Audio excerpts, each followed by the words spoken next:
안녕하세요. 말씀 한 줌. 오늘은 여호수아 21장 1에서 19절 말씀을 함께 살펴보도록 하겠습니다. 본문을 먼저 읽을게요.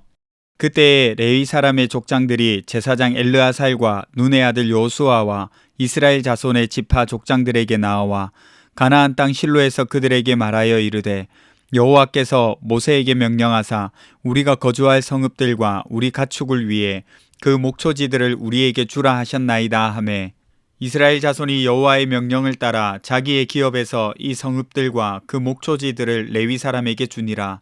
그 핫 가족을 위하여 제비를 뽑았는데 레위 사람 중 제사장 아론의 자손들은 유다 지파와 시므온 지파와 베냐민 지파 중에서 제비 뽑은 대로 13성읍을 받았고 그 핫 자손들 중에 남은 자는 에브라임 지파의 가족과 단 지파와 므낫세 반 지파 중에서 제비 뽑은 대로 10성읍을 받았으며 게르손 자손들은 이사갈 지파의 가족들과 아셀 지파와 납달리 지파와 바산에 있는 므낫세 반 지파 중에서 제비 뽑은 대로 13성읍을 받았더라.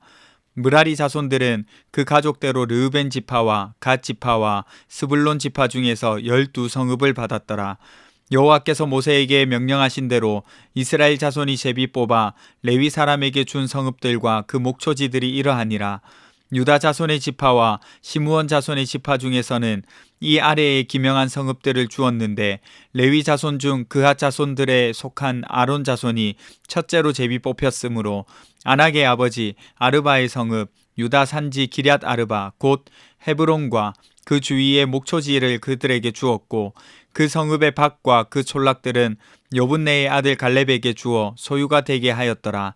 제사장 아론의 자손에게 준 것은 살인자의 도피성 헤브론과 그 목초지이요 또 림나와 그 목초지와 얏딜과 그 목초지와 에스드모아와 그 목초지와 홀론과 그 목초지와 드빌과 그 목초지와 아인과 그 목초지와 윳다와 그 목초지와 벳세메스와 그 목초지이니 이 두 지파에서 9성읍을 냈고 또 베냐민 지파 중에서는 기브온과 그 목초지와 게바와 그 목초지와 아나돗과 그 목초지와 알몬과 그 목초지 곧 4성읍을 냈으니 제사장 아론 자손의 성읍은 모두 13성읍과 그 목초지들이었더라. 아멘. 여호수아 21장은 레위 지파의 기업 분배를 다룹니다. 오늘 본문에서는 제사장 계열인 고핫 자손, 특히 아론 자손이 받은 13개의 성읍을 기록하고 있어요. 그러면 여러분 생각하시겠죠? 레위 자손은 하나님이 기업이 되셔서 기업을 분배받지 않는다고 했는데? 맞습니다. 레위 사람들은 다른 지파처럼 땅의 기업을 받지 않았어요. 하나님이 그들의 기업이 되셨죠. 그래서 백성들이 하나님께 드린 헌물 가운데 일부를 레위 지파가 받았습니다. 대신에 레위 지파에게도 현실적으로 거주해야 할 성읍이 필요했습니다.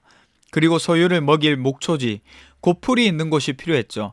그래서 지파별로 기업을 받아서 레위인에게 분배를 합니다. 그럼 뭐야? 레위인도 땅을 받았네, 똑같네, 이렇게 생각할 수가 있겠죠. 그런데 사실 개념이 좀 다릅니다. 12지파의 기업 분배는 소유의 개념이었어요. 영원한 소유가 되는 거죠. 예를 들면 유다 지파의 땅은 영원히 유다 겁니다. 그 땅에서 나는 농작물을 먹고 가축을 기르고 후손에게 재산을 물려주는 거예요. 그리고 하나님이 주신 것이니까 함부로 옮길 수가 없습니다. 그런데 레위인이 받은 성읍의 개념은 소유의 개념이 아니라 거주의 개념이었어요. 예를 들면 오늘 본문에는 4절을 보시면 그핫 자손을 위하여 제비를 뽑았잖아요. 그래서 유다 지파와 시므온 지파, 베냐민 지파 중에서 13성읍을 받았습니다. 헤브론이 그 대표적인 성읍이라고 볼 수가 있거든요. 그러면 이 성읍은 누구의 것일까요? 네, 그핫 가족의 성읍이 아니라 여전히 유다 지파, 유다 사람의 성읍입니다. 소유권이 유다 지파에 있는 거예요. 레위 지파는 거기에 거주하는 것일 뿐입니다. 좀 더 정확하게 말하자면 헤브론은 갈렙이 정복한 성읍이었거든요. 그러니까 헤브론 성읍이 레위인에게 거주지로 주어졌지만 여전히 성과 그 주변의 소유는 갈렙 것이라는 거죠. 그리고 참고로 이 성읍은 도피성이어서 제사장이 거주하는 성읍이기도 했습니다. 정리하자면 헤브론 소유권은 유다 지파, 갈렙에게 있고 거주권은 레위 지파에게 있는 거예요. 동시에 도피성 기능을 가지고 있었고요. 복잡하죠.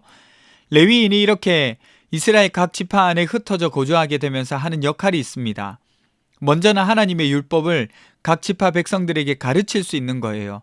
그리고 그들이 성막과 성전을 오가면서 예배와 제사를 담당할 수가 있었고, 도피성의 관리와 중재 역할도 맡아서 하나님이 세우신 제도를 유지할 수가 있었습니다. 어떻게 보면 다른 지파들의 입장에서 보면 좀 억울할 것 같기는 해요. 예를 들면 갈렙의 입장에서 놓고 보면 노년에 목숨 걸고 싸워서 헤브론을 차지했잖아요. 그런데 그 성읍이 도피성이 된 거예요. 그곳에 레위 자손이 머무르게 되면서 성읍을 내어줘야 하는 일이 생긴 거잖아요. 정확하진 않지만 굉장히 높은 확률로 헤브론 산지에서 레위 자손과 공존하며 살지 않았던 것으로 보입니다. 무슨 말이냐면 그앗 자손에게 헤브론 성읍과 그 사면에 초장을 주었고, 그 성읍의 밭과 마을들은 여호수아가 여분네의 아들 갈렙에게 주어서 소유하게 했다, 이렇게 기록하고 있거든요.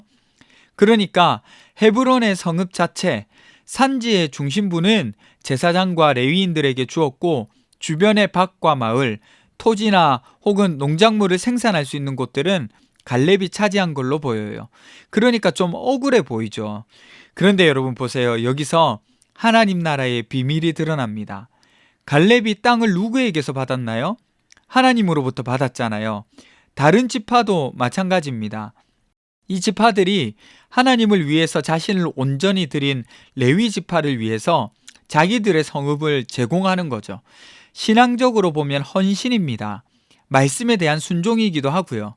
그런데 이 순종을 통해서 그들이 깨닫는 게 있죠. 이 땅의 주인은 하나님이시다. 우리는 이 땅의 청지기로 살아간다.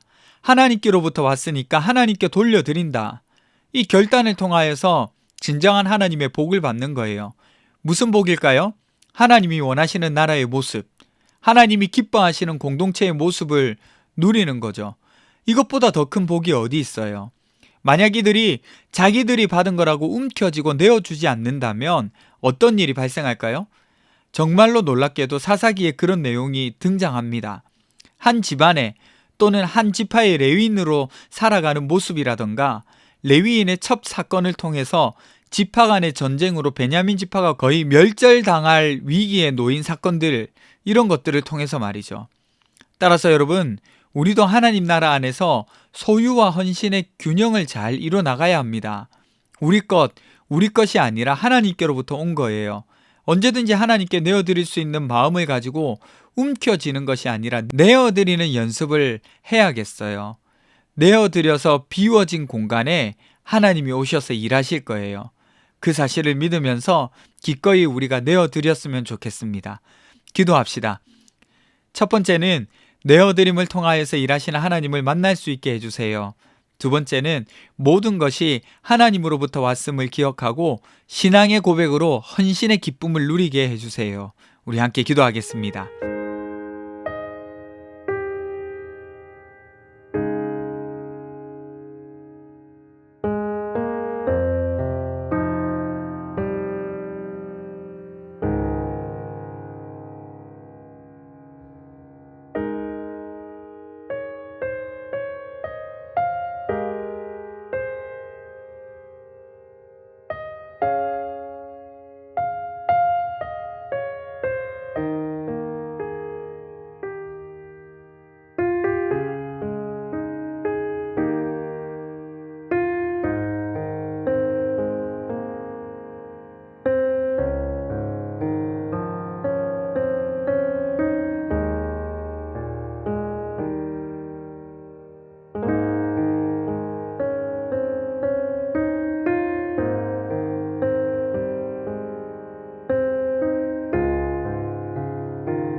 하나님, 내가 누리는 모든 것들이 하나님께로부터 왔습니다. 언제든지 하나님께 내어드릴 수 있도록 내 마음을 주장하여 주십시오.